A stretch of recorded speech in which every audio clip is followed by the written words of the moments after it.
Welcome back to the Lupus LA Your Story, Our Fight podcast. I am so excited to have Kristen Renton with us today. Kristen has been a friend of Lupus LA and an ambassador of Lupus LA for a long time. You know her from Sons of Anarchy and a billion other television shows. She's got a really moving new movie coming out, actually just released, called T11 Incomplete. And we're going to talk about that and all things lupus with Kristen. Hi, Kristen. Hey, thanks for having me. So you're in a beautiful spot. Tell us where you are, because our listeners want to know why there's going to be some great water trickling in and things like that. So, right. Well, I'm down in New Orleans, actually, on the lake. I felt like everybody's been stuck inside for so long, so I wanted to kind of have a little ambiance, a little, pretty scenery that we could all look at, because I'm really tired of being stuck inside. So here we are. I hear that. So you left LA a few years ago, and got it. Was that in part a health choice or lifestyle or what? You know what? I left in 2019 with the idea that I was going to come back. I just needed a little separation, a little vacay, if you will. And once I removed myself from Los Angeles, I realized how much happier I was, kind of. So I ended up staying down here in the South. And you know what?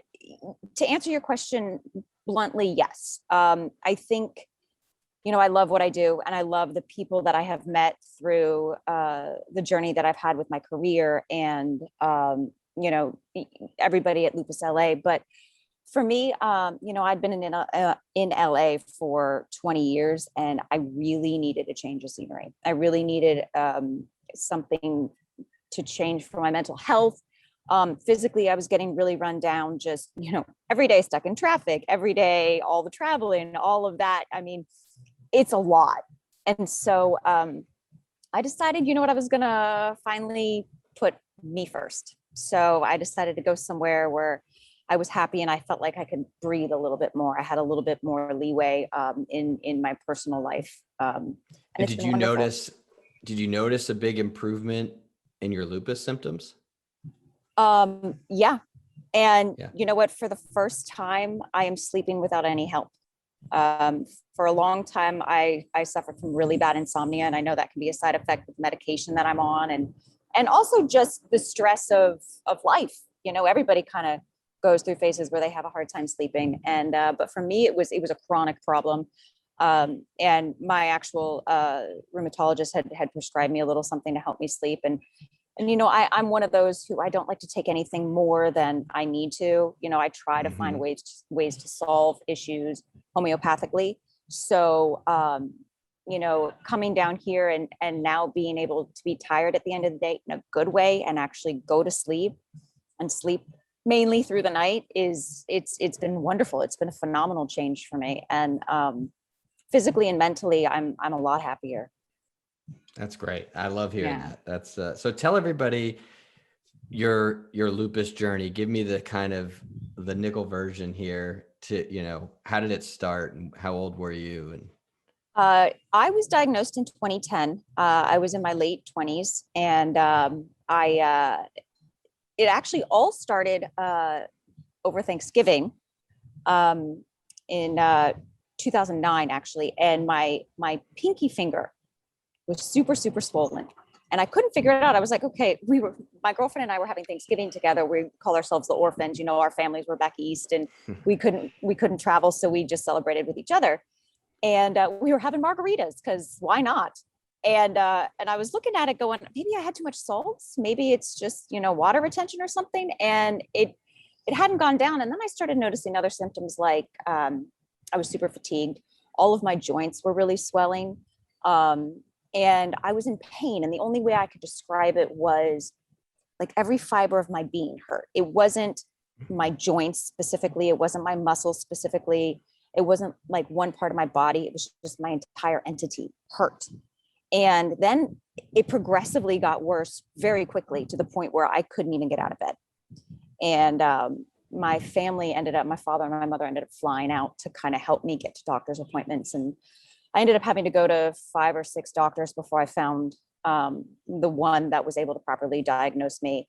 I mean, it was hard. I actually, one doctor looked at me in the face and just told me I had woman problems. And I was like, oh, you're about to have a woman problem Not yourself. uncommon at all. Yeah. Not So it uncommon was, at all. And yeah. you're the wrong Yeah. person to say that to. Yeah, a little bit. But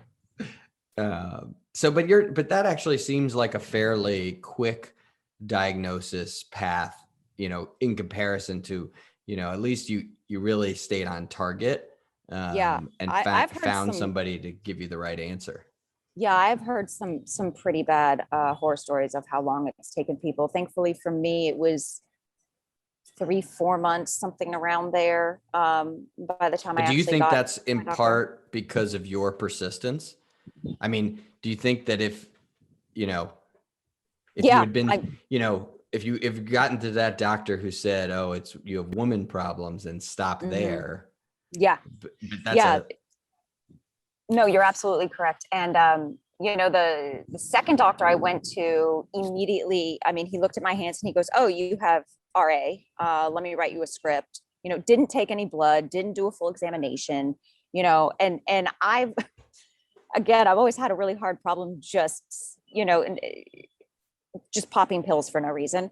And so if you haven't even done a full examination, you haven't taken any blood, you haven't done any labs, you haven't even taken my temperature, and you're just going to write me a script, that just leaves a bad taste in my mouth. And so, yeah, I think if I had just taken what the second doctor, even the third doctor said, I would be in an entirely different situation. Mm-hmm. And so how quickly were you able to sort of manage your symptoms and felt like you were back in some control?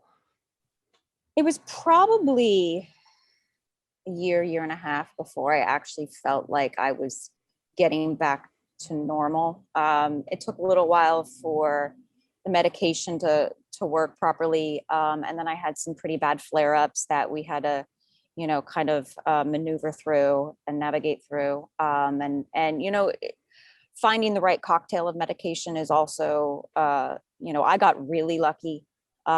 We found mine pretty quickly. So, I got really lucky, and I know some people, it takes a while, and, there's other side effects and health issues that come into play because of the medication that you end up being on. So I know I've been very lucky. But it was scary there for a while because, I was by myself. I didn't have anybody. I'm living alone, and I'm navigating these waters that I had never been through anything like this before, any kind of large health crisis issue. So it was scary there for a little while, but thankfully I had a great doctor who was able to really listen to me, which I think is extremely important because so many doctors don't these days.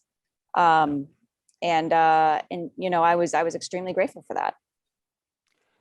Where were you in your career path at this point when you were diagnosed, during that first year of your diagnosis? This was actually right after I had started on Sons of Anarchy. I got diagnosed. So it was really, thankfully it was while we were on hiatus in between seasons. Mm-hmm. So a lot of the hard stuff happened while we weren't filming.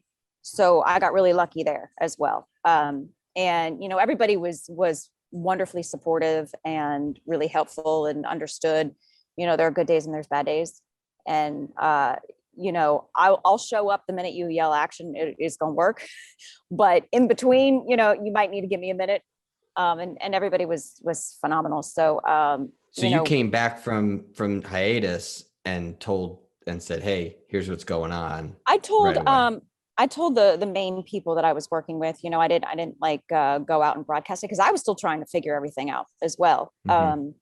I let everybody know, listen, this is what's going on. And so if I seem a little tired or I seem a little, sad or whatever it may be, this is why, this is what's going on. So, I've got it under control. We're working through it, but, I just want you to be aware that I may not show up every day super bubbly and excited. There's going to be bad days.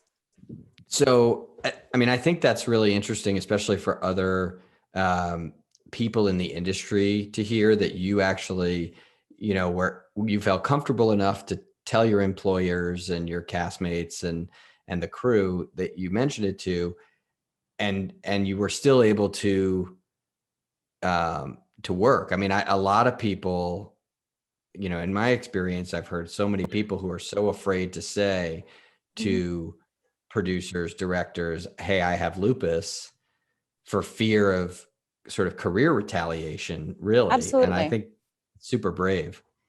I think, and I had that debate with myself, because it is a fine line that we walk being in this industry. You don't want to give anybody ammunition to not hire you. You don't want to give anybody a reason to not fully trust in your capability and want to pursue, down that road with you. However, I at the end of the day, I said, my health is the most important. Like, I can, you know what, if this career ends tomorrow, I'm a capable woman. I can go out and I can find something else to do. I'll be able to survive.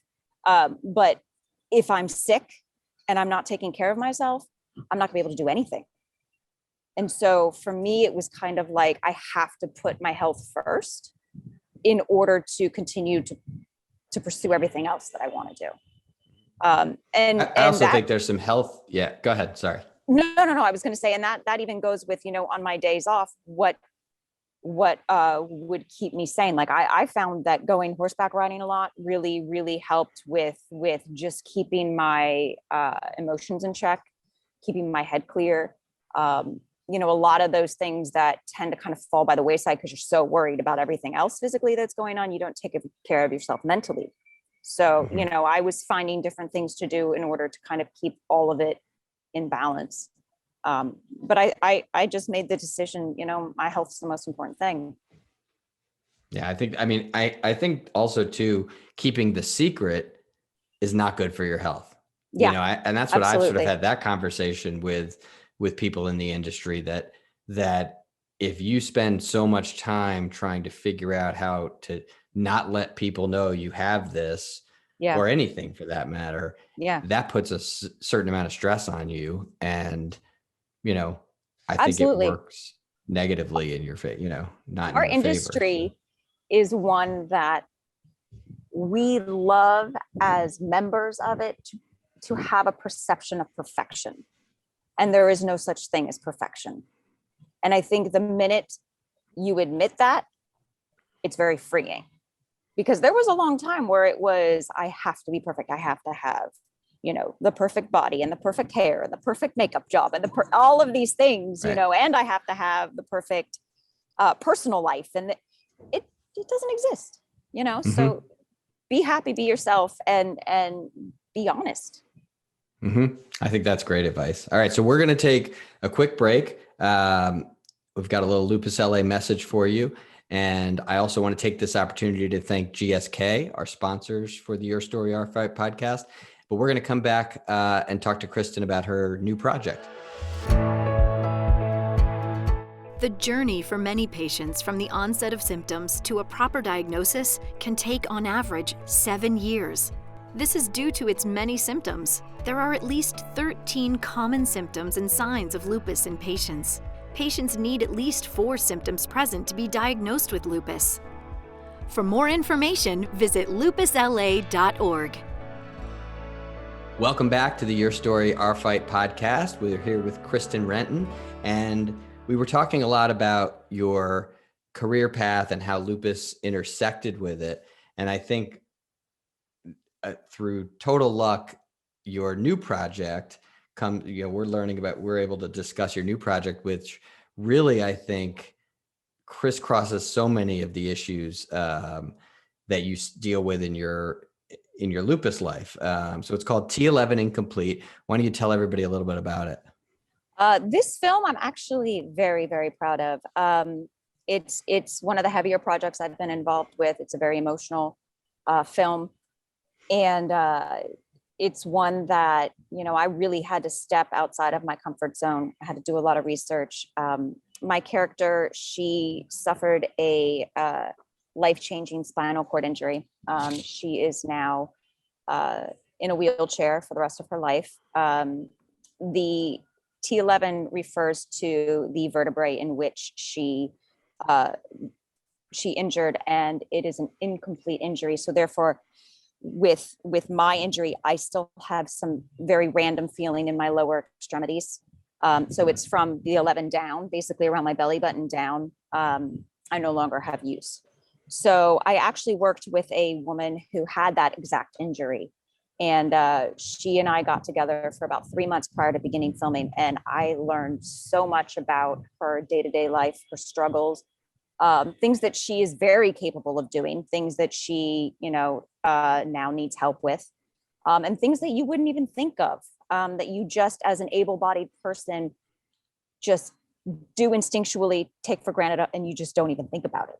So it was a very eye-opening project for me. It was a very wonderful experience.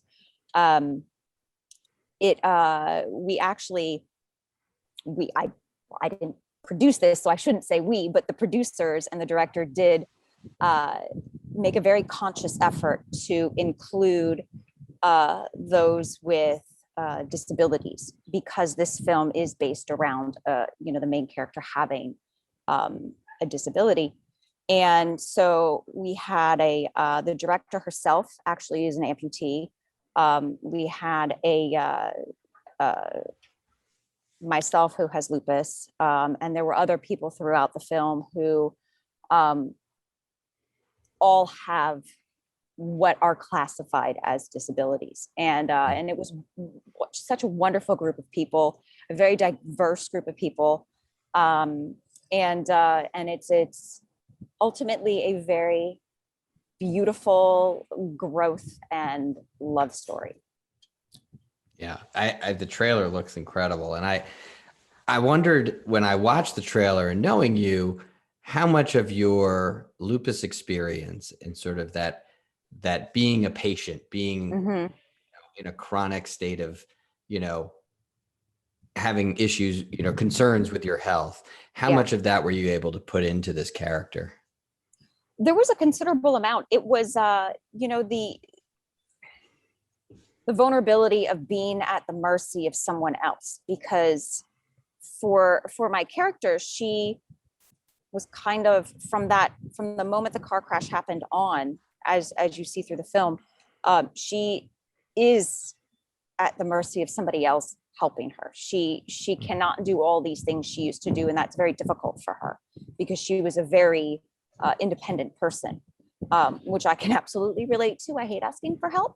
So it was a very interesting process to go through, learning how to be in the chair, and then also utilizing the information that I had learned and the experiences that I had gone through from my getting diagnosed and having to have my family come and help me because I could no longer help myself. I could no longer drive myself to doctor's appointments. I could no longer, I couldn't get down the stairs. I would open the door and let my dog out and hope she came back. It was at that point. And so I could relate and understand to an extent what it was like to have to be at the mercy of someone else and be that vulnerable and really need that person and that connection in order to move forward and survive. And do you think that having gone through the experience of the film, has that changed your approach or perception or any practices with regards to your lupus? That's a good question. I think, it taught me, going through that whole process, it did teach me to be unapologetically who you are, if that makes sense. Because there were times where I'd be like, I'm so sorry, I'm tired. It's, I've got the fatigue, I've got lupus, this and that, oh, I'm so sorry. Oh, this or that. And it's like, no, this is who I am. And this is, what I'm dealing with. And it is what it is. You embrace every day. You're lucky to see a beautiful sunrise, and I think it the woman that I worked with, she was absolutely so lovely and amazing. And she just had this attitude of, well, it happened, here we are, and she became a speaker, a public speaker, and would tell her story and help other people, and really took something that a lot of people would have looked at as, woe is me, I don't want to go out there, I don't want to face the world anymore, I don't want to deal with this, to I'm going to go out there and I'm going to help people. And that's exactly how I feel. I'm unapologetically going to be loud about what's wrong with me, because I don't necessarily see it as a bad thing if I can help other people. Yeah, no, I think that is certainly clear in your work with Lupus LA, and it is, and it's appreciated, because it's not everybody is as forceful. And I think that's, it's something we always try to encourage, but it takes, you really have to have a strong sense of who you are in order to do that. Now, I know you mentioned the movie's also a love story. And I always sort of think back to, when I was in the dating world, and I remember my dad said to me, don't tell you girls you have lupus when you first start dating them. And, and I would always be like, well, it's kind of out there. I do a little bit of work for, so, but it was an interesting to think about it. How does it affect your dating life, and how, and I'm sure going through the movie, that was part of the exploration of the character. Because I think it is another challenge that lupus patients face. It is. I wasn't much for dating for a very long time. I was single for a very long time. And I thankfully met a lovely human. We met trying to save the same dog online, actually. We enjoyed each other's show, and we had followed each other, but not really communicated. And we started talking because we were trying to save the same dog one day. And, I don't have the luxury of not, especially if I'm going to go on a date, of not really being open about it, because when I was diagnosed with lupus, I was diagnosed with celiac as well.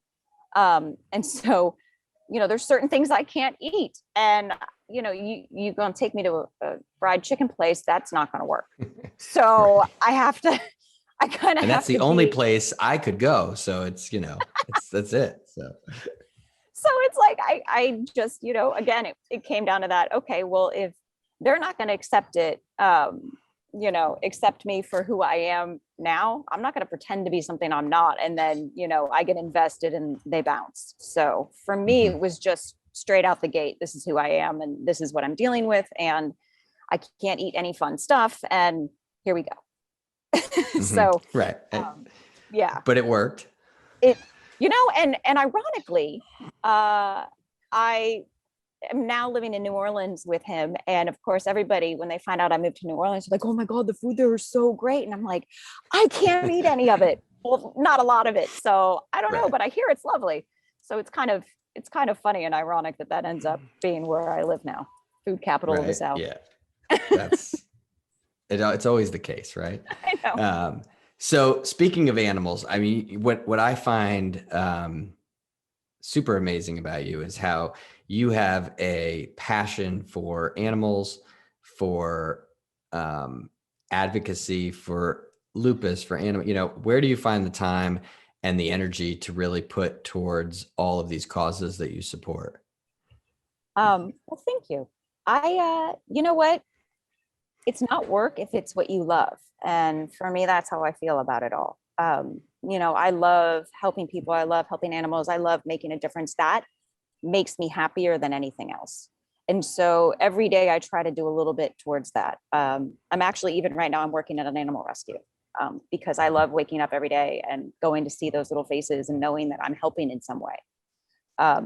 So it's just one of those things that I couldn't imagine my life without all of it. I know it can be a lot sometimes, and it does get overwhelming because, I want to help every single person. I want to answer every single message, and I want to save every single dog. And unfortunately you can't, but I'm sure as hell going to try.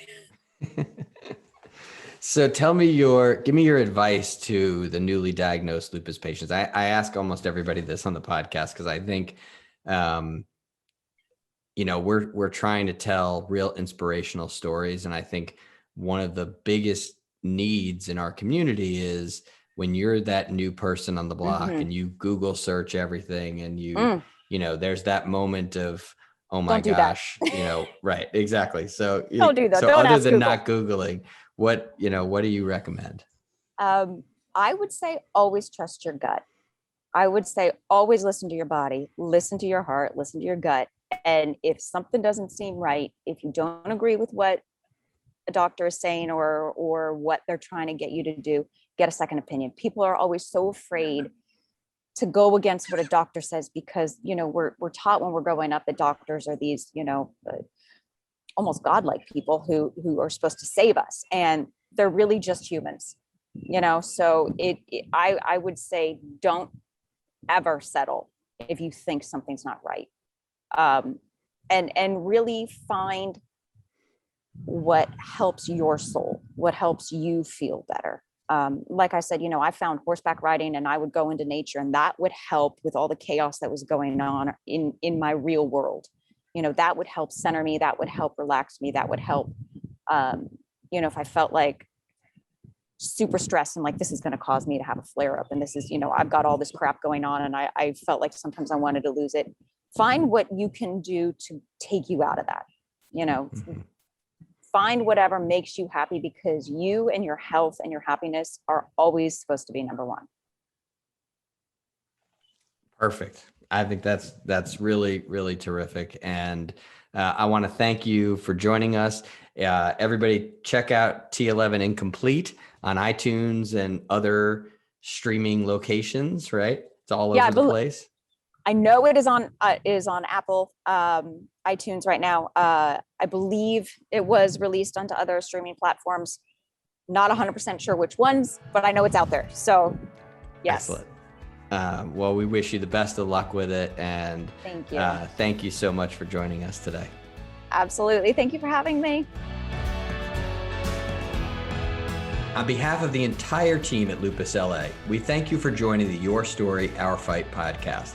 Please tune in, spread the word, and come back for more inspiring lupus stories. I'm your host, Adam Selkowitz, wishing you good health, and to always remember, your story is our fight.